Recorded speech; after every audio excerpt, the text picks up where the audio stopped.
Hi guys, greetings from Bulgaria. I am Anton, and in this video we are going to discuss the Decorator Design Pattern.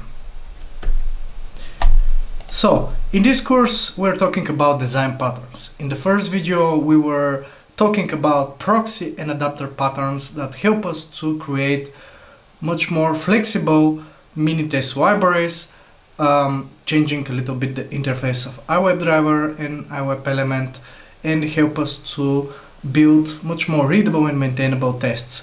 In this video we are going to extend on these concepts and discuss the decorator that will add the possibility to add new functionalities to objects dynamically without altering their structure.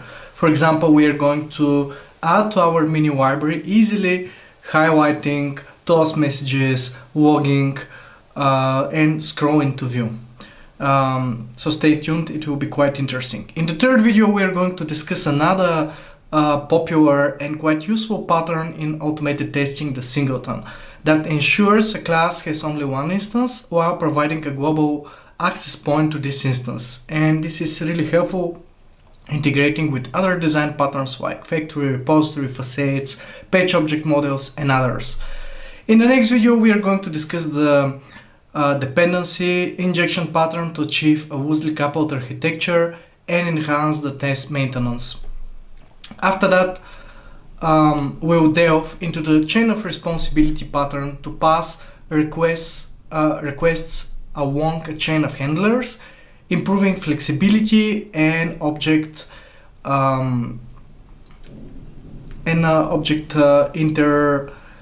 interconnection. There we're going to build a tool for troubleshooting tests, while we'll have different handlers for displaying the proper message based on the troubleshooting. Then we'll discuss and master the strategy pattern to define a family of algorithms, encapsulating each one and make them interchangeable. We're going to extend our mini test library for being able to extend it with different finding strategies and weighting strategies. Of course, it's really important for every test automation solution to have a proper test data management. Thus, we're going to talk about three related patterns: repository, factory, and builder. We're going to use them to create test data using APIs, databases, and create these model classes that we are talking in many videos. And of course, when we come to the builder pattern, we're going to look into a solution that can help us to facilitate layout testing more easily. And in the last video part of this course, we're going to discuss the data-driven testing, that it's really important in C# and Java and other languages, so that we don't need to copy-paste tests, but reuse the body of the test, but execute it with different set of test data. And we are going to discuss different test frameworks in C# like MS-test, NUnit, and XUnit, how they do that, and we are going to check the most important attributes. So, if you haven't subscribed to the channel, please do so. Hit the ring bell so that you get notified when new videos are published. Each week there are many awesome videos. Also, don't forget to check the Lambda test blog. There are many detailed articles about a lot of the stuff that we are talking about in these courses, and in the show notes you will find links to the GitHub repo about the patterns, and links to other helpful videos and articles out of the Lambda test blog. So before we begin, of course we are going to first discuss what is a design pattern. Then we're going to define our problem, but more quickly. I already prepared all of the code, so I will really quickly explain it to you. But it's really important to notice that we are not going to oversimplify, because if your problem is simple, then probably you don't need to use design patterns, but we use design patterns to solve more complex problems. Thus, I created two middle complexity tests using the Lambda test demo website that we are going to refactor using these design patterns. And of course we are going to discuss the decorator. And if you have missed the video about adapter and proxy, I suggest to check it. Again, I will try not to connect the logic between the two videos. I will give you, even if you haven't watched it, for a few minutes I will give you a brief overview about the adapter and the proxy, because they're connected to the decorator. So first, what is a design pattern?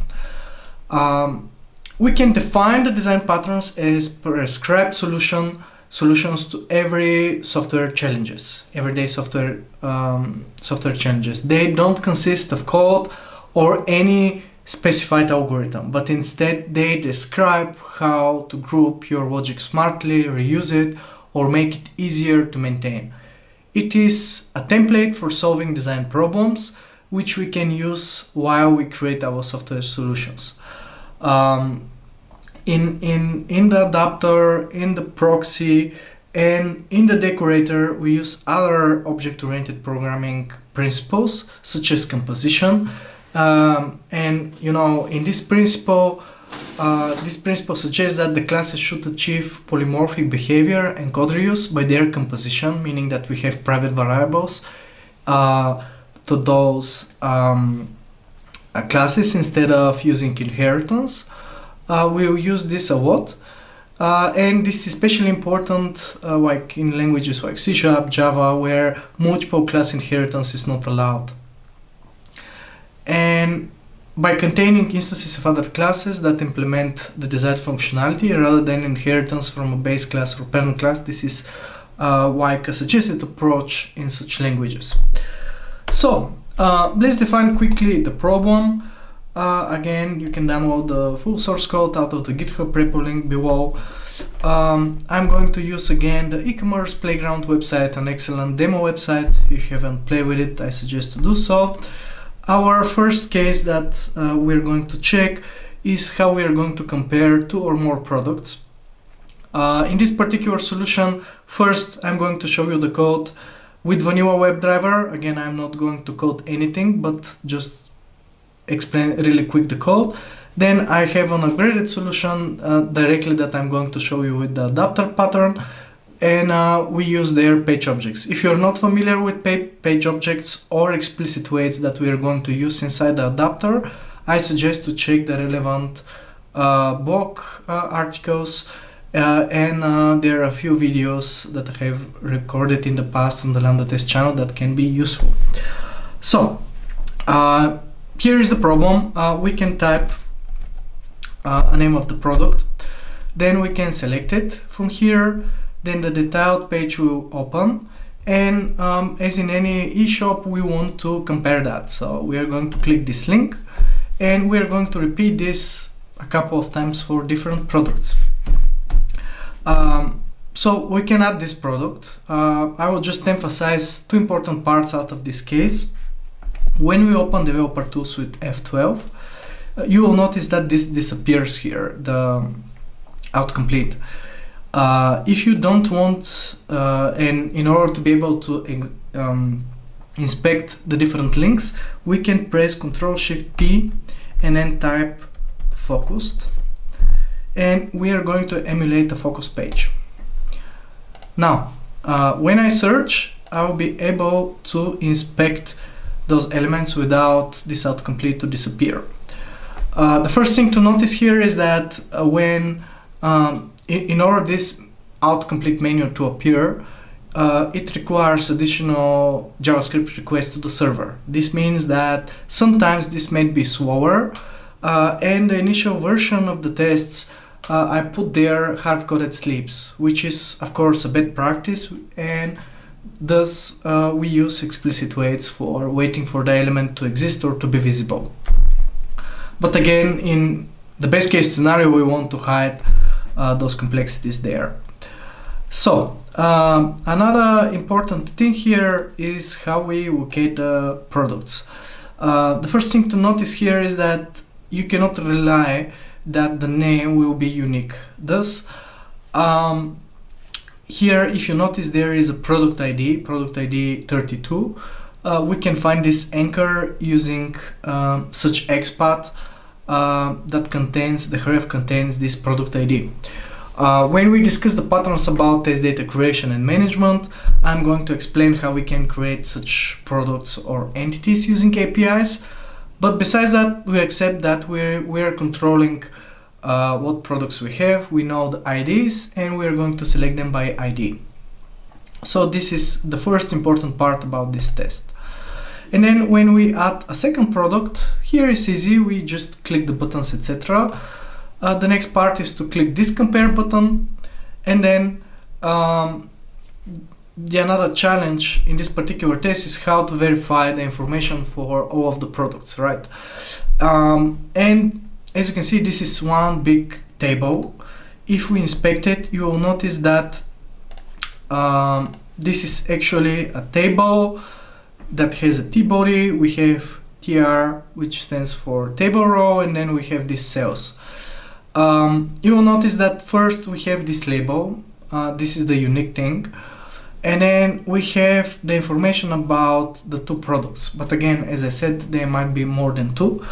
In order to locate them, when you press Ctrl F inside the Dev Tools, we can write and use XPath access to we'll have two parameters. The first one is the label, which is price, model, brand, and the next one is the column index. This is column index 1, column index 2, and if you have more, we can introduce them. So let's type that T-body, TR, TD, which is the cell, then square brackets, and we can use text method, and I can provide, for example, model.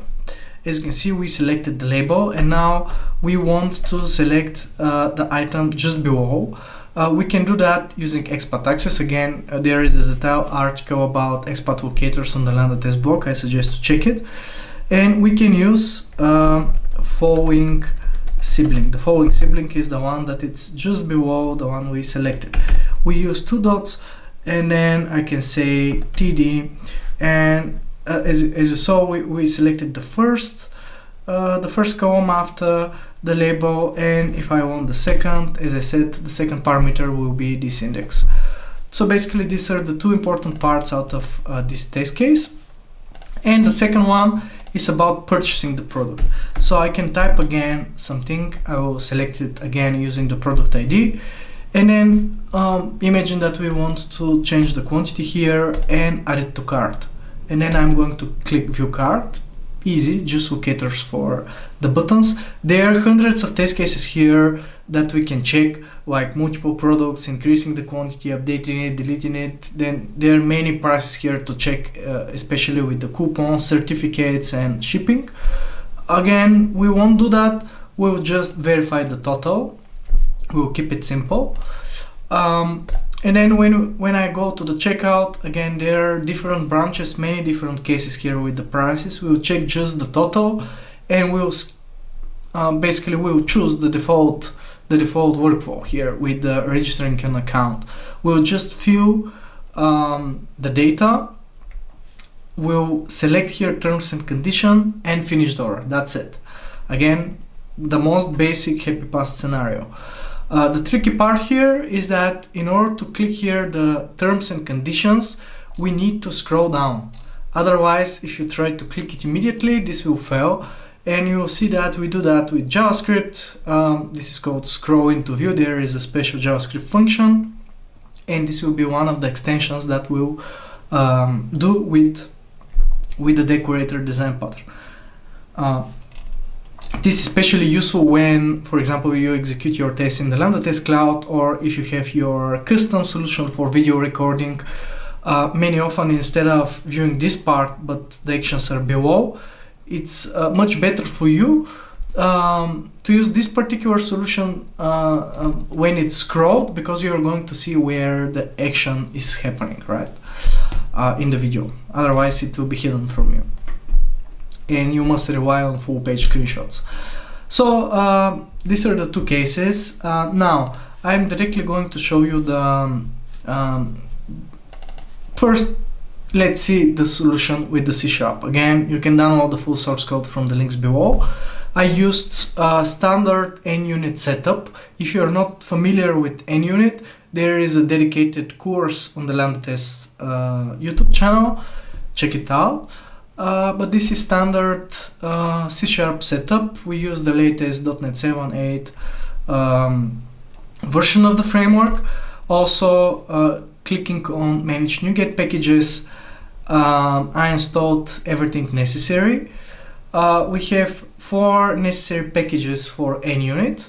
This is the one from Microsoft, and then we have 3 packages for NUnit, which is the testing library. And the most important, of course, dependency is the Selenium WebDriver. The other, I added them for backward compatibility, especially the WebDriver Manager.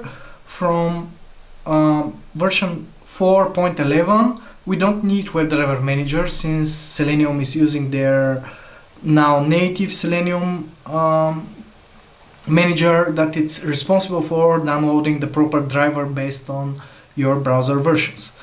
Anyhow, I picked it up here for backward compatibility. Then we have these tests. I'm using the latest C# features, like for example the namespace. I don't use curly brackets, and also I use global usings. Here we decorated this class with the attribute test feature, which means that we have test there. In the setup or the so-called test init, we are initializing every time the driver. This setup is executed before each test. If you are, so here we are starting the browser, we are navigating, we are deleting the cookies. If you want to execute your test in the Lambda Test Cloud, this is the place where we are going to put all the capabilities from the generator. Then every time we are deleting the, we are closing the session after each test, and this is our first test. We have 2 products here. You will notice that instead of using many parameters, I'm providing the data using model classes or the so-called POC objects. They're just simple classes that contains only string and integer properties that contain information about the product, like the name, the ID, the price, the model, the brand. You can extend them if you wish. And I initialize them, as I said, with well-known products that are on this particular environment. In many cases, if they are non-existent, we are going to create them later with other patterns like repository. So I created here 2 private methods, one for comparing the products. As I said, we are finding the search. Then from the drop-down, as I said, we are using string interpolation to format the proper XPath here. You can use string format as well. It doesn't matter. This is just shorter and much clearer to read. Here, this is not improved solution where we use hard-coded pauses, but again, there is a second version here that we used explicit waits with WebDriver wait. But in a minute, I'm going to show you the solution that basically is hiding all of those nitty-gritty details about how we wait, etc.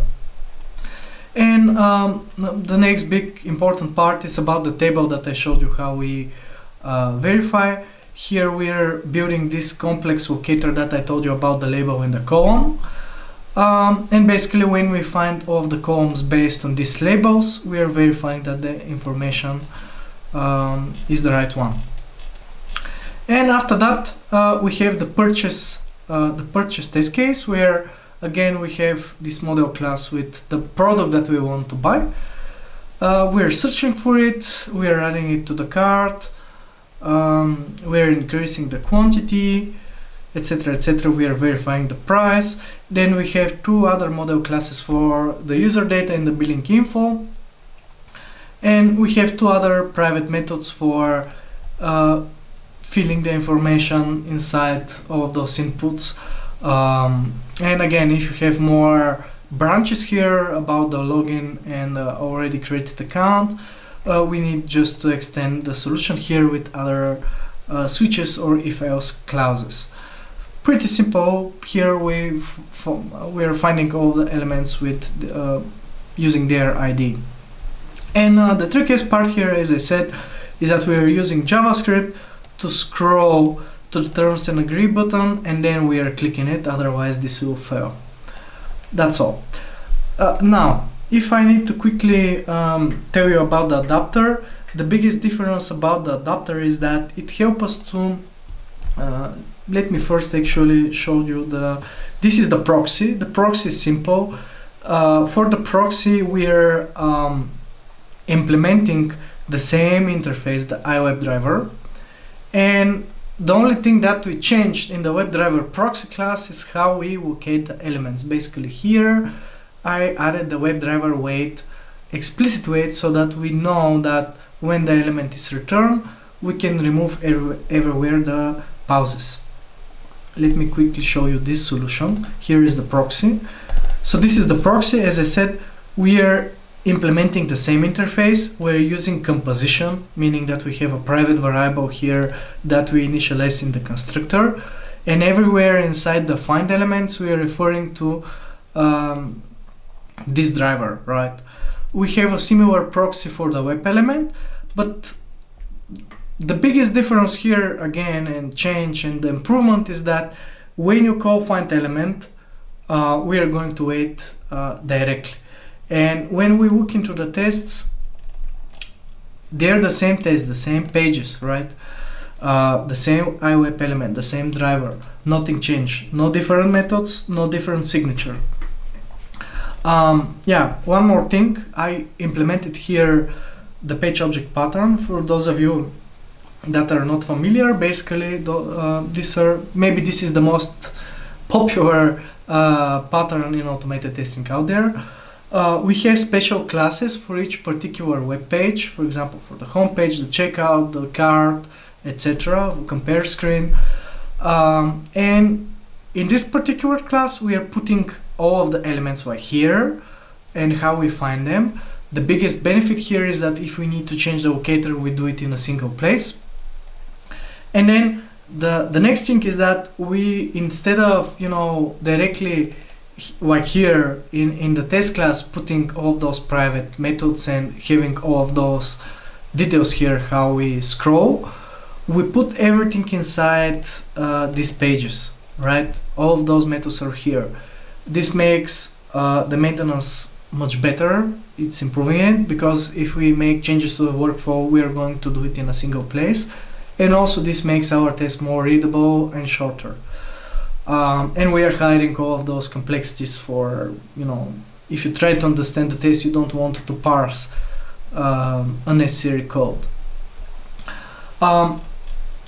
And there are different variations of the pattern. For example, you can sometimes hide all of those elements to be private, or you can put assertions here or not. It depends on the variation. I prefer to put the assertions here because sometimes they're more complex, sometimes they have exception messages, etc. I created a base page to reuse some logic here, and basically that's it. As you can see here, this is much shorter because we know on which page we are and what we do. This is called a DSL, or domain specific language. This really improves the readability. So this is the proxy. Now, if we look into adapter, as you can see, it has much more parts. But anyhow, if I need to summarize it really quickly, without explaining everything that I did in the previous module out of the course, again, we are using composition. We hold a reference to the iWebDriver and to the iWeb element. However, we updated and changed their interfaces. We adapted them. We added new logic to them. For example, right now I changed the signature.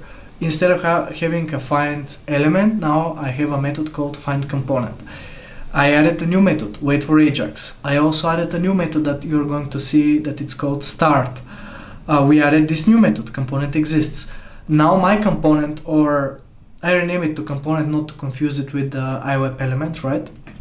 So my component, or the actual element that we find on the page, it contains a reference to the native iWeb element, but also it knows now how it was located. It contains a property to the bilocator.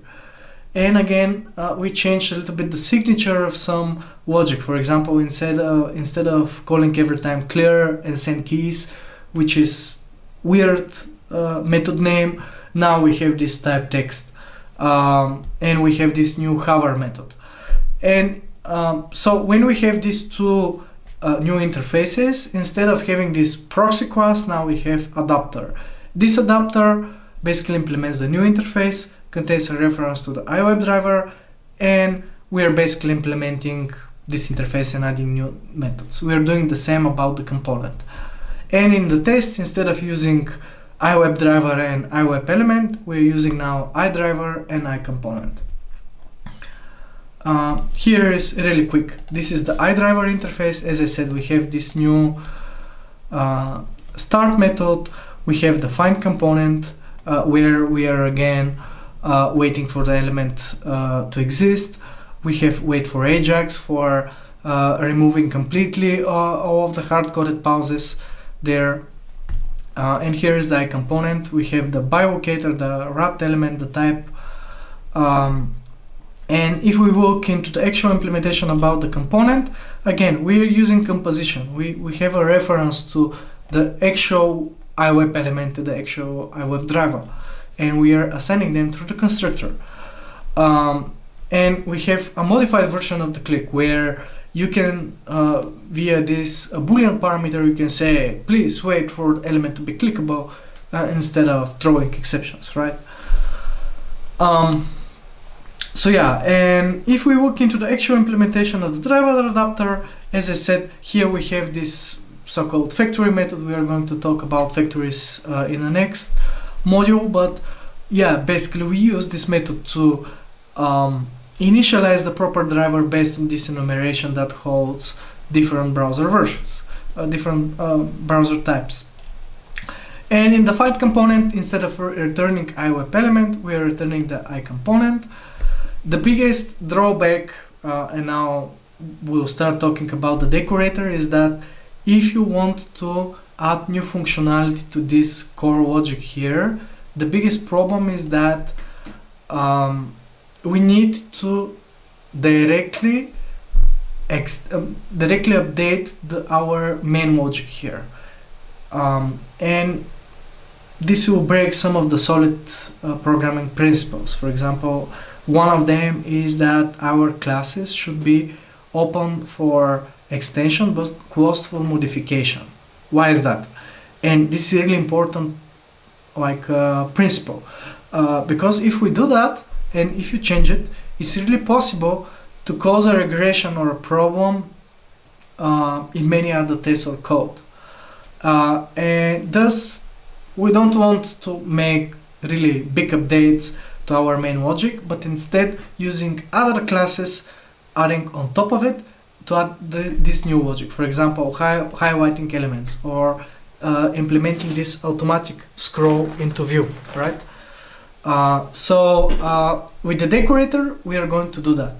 And as I said, the big difference here in the page objects, and it will be the same with the decorator, is that instead of using iWebDriver and returning iWebElement, everywhere we're just using iDriver and iComponent.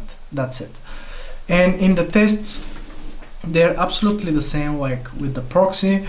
However, instead, again, we are using the driver adapter. That's it.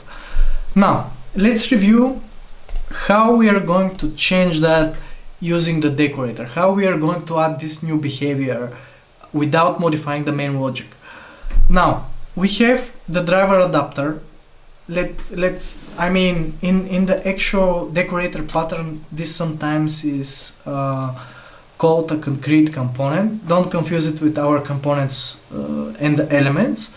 This is why this particular class in the code that I'm going to show you, I called it web core driver, because in the pattern, it's, even when it seems to be and very similar to the adapter, it's not. But anyway, so this decorator pattern, again, it attaches additional responsibilities to an object dynamically. Decorators, they provide this flexibility, flexible alternative to subclasses for extending functionality. And you can wrap a component with any number of decorators, as you are going to see. We are going to develop four such decorators. One for highlighting, scrolling into view, toss messages, and one for logging on the console. And you can change the behavior of its component by adding this new functionality before and after the component methods. For example, before calling the find element or find component method, or after it. It will be up to you. So basically these two parts, they stay the same. We have the interface, or in this particular case I'm going to show you alternative implementation using abstract classes. It doesn't matter, you can do it with interfaces again. However, I'm going to show you the second version using abstract classes. So we have the same interface or an abstract class that defines the new methods. We have the same implementation here, adapter or whatever word you want to call. Again, usually this is called a component and this is the concrete component in this particular pattern. And then the biggest difference here is that we have this driver decorator class. Again, we use composition to hold a reference to the interface of the abstract class, the iDriver. Then we have implementation of all of the methods, but we don't add anything new here. We are just calling through the composition the driver, and we are referring to its methods. And we do that because sometimes we don't want to extend all of the methods and add new logic to them. Sometimes, like in the case with the highway decorator, we're going to extend the particular driver just in 2 points, the find component and find components methods. However, other decorators like the logging, we're going to add the logging to all of the methods, but it will be up to you. And this will be fine because this class, it extends this one that's basically already implemented everything from here. And this way we can say that we are just reusing some of the code. We are not, copy pasting the same methods that are repeating the code. That's all. Let's see it in action. I mean, it's not so hard. Again, we have the same cases here. We have the same page objects. You will notice that, again, as I said, instead of having the iDriver interface, this time I implemented this as an abstract class. This is why the I here is missing, but that's the only difference. The same for the component. If we look into the driver abstract class, again, this is one-to-one to the interface that I showed you about the iDriver. Again, it's up to you whether you're going to use abstract class or the interface. In this particular case, maybe it's fine to use just interfaces. The big difference here is that this time I'm instead of the keyword interface here, I have abstract class, and everywhere I need to use the keyword abstract. The second big change in the implementation now is that when we look into the web core driver, this is the alternative of our driver adapter. It's one-to-one. This time here we since this is an abstract class, we need to use the keyword override, right, in order to implement it. But besides that, everything here is absolutely the same. The actual implementation of and the alternative to the component adapter, now I named it web component so that we don't confuse the two patterns. And here again, instead of iComponent, I have the component abstract class. But again, the same logic. We are waiting for the element to exist. We are just initializing it. And another big difference here for the components is how we decorate them here with the web component, but we'll get to there. Let's see the easiest example with the driver decorator first. So as I said, if we come back to this diagram, the new thing here is that now we need to have this base class, the driver decorator. This is the thing that I'm going to show you now. So this abstract class, the driver decorator, it will be the base class for all of these decorators that are going to add new logic to our web core driver, or to our adapter if you wish. Pretty much, if you look closely to it, do you remind you of something? It's actually direct implementation of the proxy design pattern. Again, let's not confuse them, but in reality it's just that. We are implementing the same abstract class or interface, and we are using composition, and then we are just referring to the composite object, in this case the driver. However, as I said, this base class, the only purpose is to call the same method here, and the only reason for doing that is that when we actually create a child class out of it, now we won't need to implement all of those methods again. And for example, if you're not going to extend them, otherwise you're going to copy paste this 4 times. But now we are going to reuse that every time when we derive from this base class. Now let's see the highlight. How we do the highlight. I'm creating a child class that derives from this driver decorator base class. In the base constructor, we are providing the same driver in order to be able to create this type of nesting for the decorators. And as I said, we can override only the methods that we want to extend, because the rest of them are implemented already here in the base class. This is its primary reason. And what does it mean to have this highlight? Let's run the test, and I'm going to explain. We will implement 4 of them. We will have the highlight, which will be when the test run, you will notice that we have this yellow background on some of the fields that we are doing something against them. Then we will have a logging where, for example, when we execute the test here, we will have this console log here. We will create this console log where we'll know how the element was located, etc., etc. We'll have this scroll into view to scroll exactly to where the action is happening, and we will have these toss messages that pop up from the left corner. Let's run one test, and you're going to see what we are doing. Let's execute this particular test.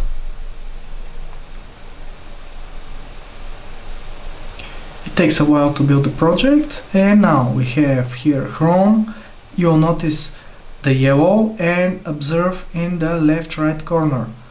These blue boxes are the toss messages, and now the test automatically scroll to where we want. Now let me show you how this highlight works. As I told you, we can, with the decorator, we can change the behavior of its component by adding new functionality before and or after the component. In this case, we are doing it after we find the component, right? After we find it, we are highlighting it. The way we highlighted it, we use JavaScript. So we use this script where we get with JavaScript the default background and the default outline of the actual element. When you use the execute script method in WebDriver, this will be replaced, this argument 0 will be replaced with the element that you provide here. In this case, this is the native WebDriver element. So we are getting the actual background, the outline, and then we can change the color to yellow and red. And then we use this special JavaScript function where that is going to be executed in automatically in 500 milliseconds. It's going to return the backgrounds to their original values. This means that we'll have this just for half a second. This will have this background. So this is our first decorator. The second is, as I said, is called scroll into view driver. It's up to you whether you call it scroll into view driver or scroll into view decorator. It's up to you. As you can see, we are again extending the driver decorator base class. We are providing it and we are calling the base constructor, providing the same. And then again, we are extending exactly the same 2 methods, the find component. Because of this nesting, this allows us to have more than one decorator that extends our original web core driver. This means that the first time when you find the component, it will highlight it. The next time it will pass the constructor and it will execute the scroll into view. then it will pass to the next one that it's going, for example, to execute the logging. Then it's going to execute the find component. We have this recursion occurring, which is quite interesting and quite powerful. Again, in order to achieve the scroll into view, we have a simpler JavaScript here. Again, this will be updated with the wrapped element here, against which we are going to execute this JavaScript function scroll into view, and this will automatically scroll to our element. Now, if we look into the logging driver or the logging decorator, if you wish, again, we are extending the driver decorator. Then we are calling the base constructor. This is how we achieve this recursive algorithm here. You're going to see in a minute how we initialize them, and you'll get how this works. But again, the big difference here compared to the previous two versions is that now we are overriding most of the methods, and we are adding these console write line calls, basically that are going to produce the walk that I showed you here. You're going to see the same thing in the walk in the Lambda test, or in your Azure DevOps, or in your Jenkins or GitHub Actions, or whatever continuous integration system you use. So this sometimes is quite useful. So this is how we achieve it, but again, because we are deriving from the base class, this time we can override 80% of the methods. It doesn't matter. The rest 20%, they are going to call the base class logic that is just calling and referring to the webcore driver original implementation.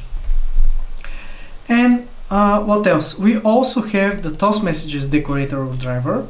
Again, in order to achieve these toss messages or these pop-ups that appear with some information that it's identical to what you saw in the console. But why this is useful? Because sometimes when you watch the videos in Lambda test or in your custom video recording, you're going to see directly in the video, which you're going to save time instead of, you know, going to a different system, looking into the logs, then connecting to the particular test. This is much easier because this is much easier to troubleshoot.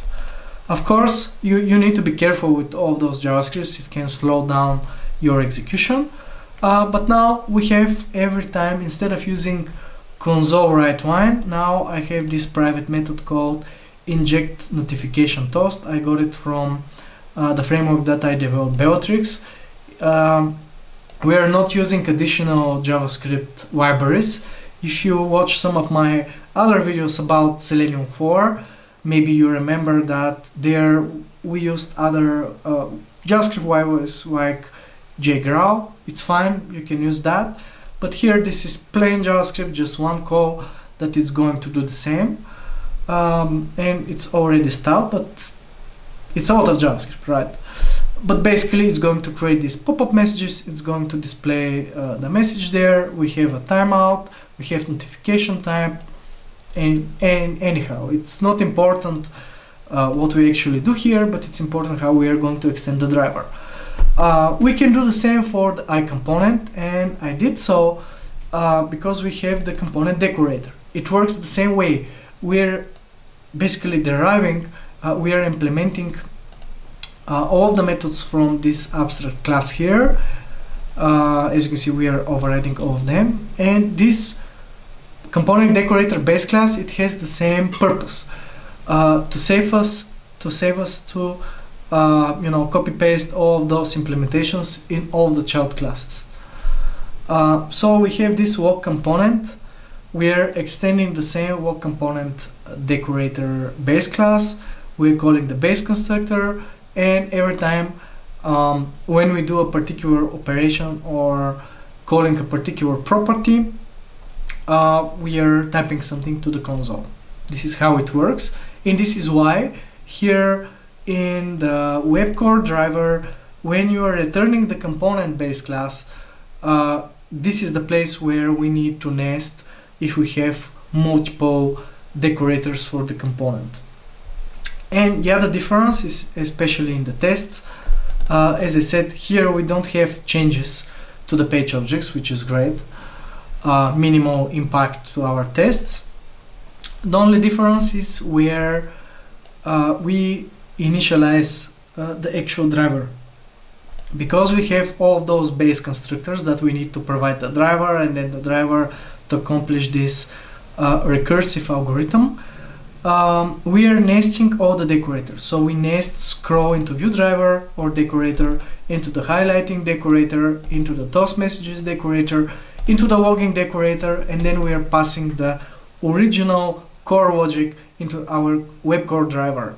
But again, the first find component, it will call the scroll into view. So we are going to scroll. Then it will call the highlighting find component, which will call the toast messages find component. Then it will call the logging driver find component, and then we're going to call the original find component that will return the actual component that we want. And this way, every time we are adding new logic and new logic and new logic. If we don't want any more to scroll into view, we are going to just delete this initialization, and this stops. If you want to add new behavior, that's fine. We're creating just one new decorator, we're adding it here to the chain, that's it. Excellent, right? Again, you can download the full source code from the links below. So yeah, we saw the problem, we saw how we can extend these adapters and add new logic to them. We created these 4 new decorators like highlighting, scroll into view, toast messages, logging. This is really powerful. It's excellent for even more complex frameworks, and I did that in many implementations of the frameworks that I developed. Even if you are creating a mini framework or a mini test library, this pattern is invaluable to create this extension possibility. In the next video, we are going to discuss the singleton design pattern, which will help us to integrate many other patterns and ease the usability of everything. So stay tuned. If you have any questions, put them in the comments below. Thank you for watching. Also, don't forget to check the Lambda test blog and subscribe to the YouTube channel. And don't forget to get your free certification about JUnit, Selenium and others on the Lambda test certification program. Thank you and see you in the next video.